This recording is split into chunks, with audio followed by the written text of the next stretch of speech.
Občinski svet občine Slovenska Bistrica se je v četrtek 27. maja sestal na svoji 14. redni seji. Uvodoma je soglasno podprl gradivo o ustanovitvi pokrajin.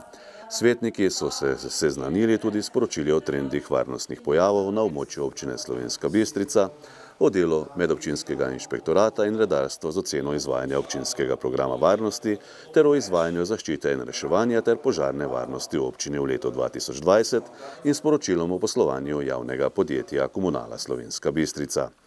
Sprejeli so zaključni račun občine Slovenska Bistrica za leto 2020 in podali soglasje k uskladitvi cene socialno-varstvene storitve pomoč družini na domu. V prvi obravnavi so potrdili poslovnik občinskega sveta in odlok o delovanju tržnice.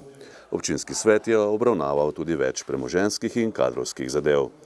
Med drugim je imenoval Tomaža Repnika za direktorja Razvojno-informacijskega centra Slovenska Bistrica in podal soglasje k imenovanju Boštjana Friedricha za direktorja Zavoda za šport Slovenska Bistrica.